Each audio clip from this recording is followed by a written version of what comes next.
Hello everyone, this is my first video of Defending Islam, and I would like to talk to you about the concept. In fact, I'll come out with it now. I'll say the false concept that Muhammad was a pedophile. Now, a lot of things are said about the Prophet of Islam. They say that he's a warlord, they say that he's an assassin, they say that he's, as I said, a pedophile.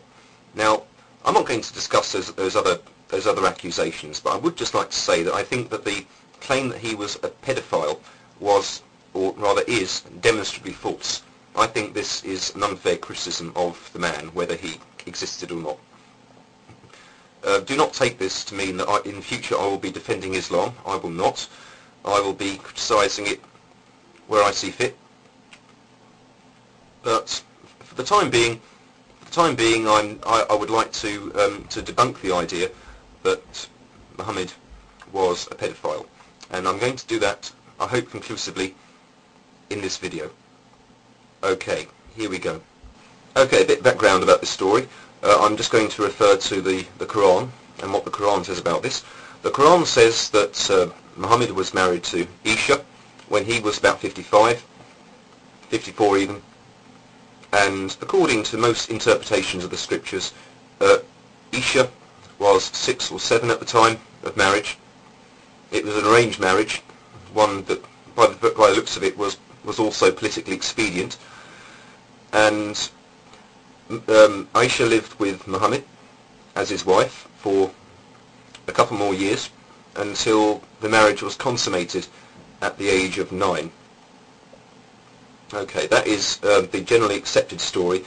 There are a few Islamic scholars who claim that she was older, and it's just a personal theory of mine.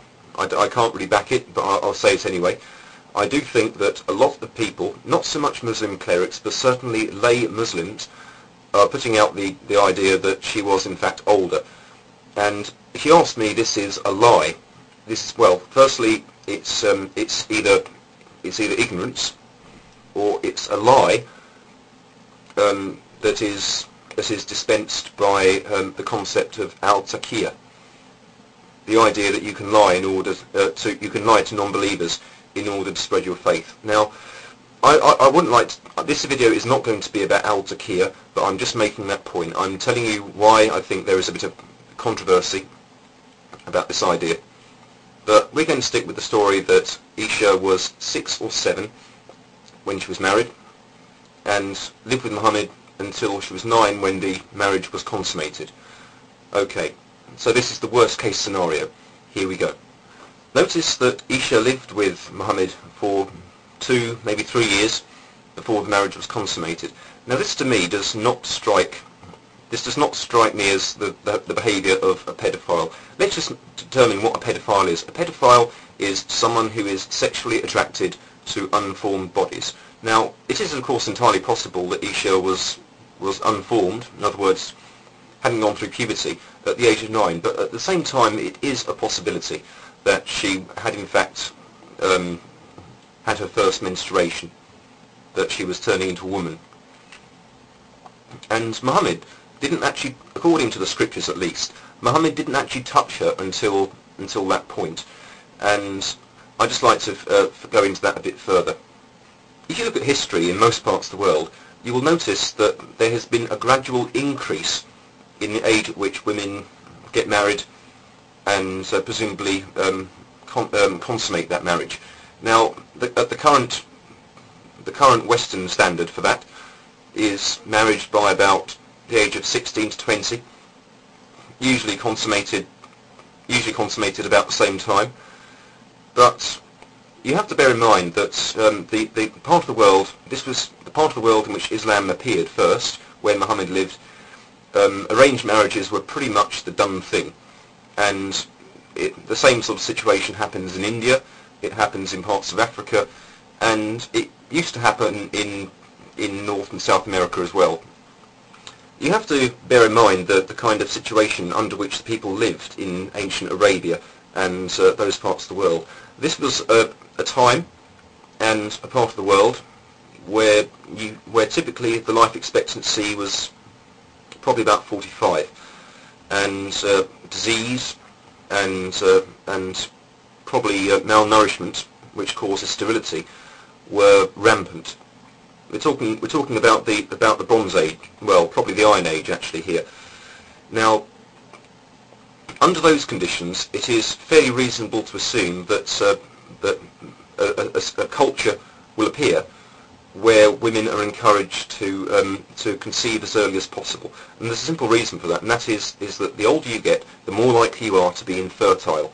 Now, in our modern culture, it isn't unreasonable for people to live to the age of 80, and for the most part, women cease menstruation at the natural age of 45 to 50. But as I've already said, most people in ancient Arabia, when I say most, I mean perhaps 80%, would be dead by the time they're getting to the age of 45 to 50. So it is reasonable to predict that a culture would appear where women were more or less guaranteed to have a husband by childbearing age. And childbearing age for most women in the world, even today, at least the earliest possible time is, well, should we say between the ages of 9 and probably 13, thereabouts, the age of first menstruation. Now, this would have guaranteed that the woman would have at least one child. Well, hopefully it would. Even nowadays in the world, we see a situation where the legally enforced age, earliest age of marriage, is roughly proportional to the level of wealth and the expectations of long life. So, for example, we have a situation in most of southern Europe, which, although quite highly developed, does have quite a bit of poverty. We have a situation where the age of consent is given, at least with parental, the age of consent to sex or marriage is set at around 12 to 16, while in other countries, such as the UK and most of America, we have a situation where the age of consent is set at 16, which is a slightly higher figure. Now, if we look in other parts of the world, particularly ones in Africa and Asia, where there is a rather higher level of poverty and increased incidence of disease and so on, we see a situation where the age of consent, where legally enforced, is set, well, should we say between the ages of 11 to about 14. And this is if you like, a reaction to this is the cultural reaction to the notion of the probability of earlier death, sterility, sudden death, and of course infant mortality.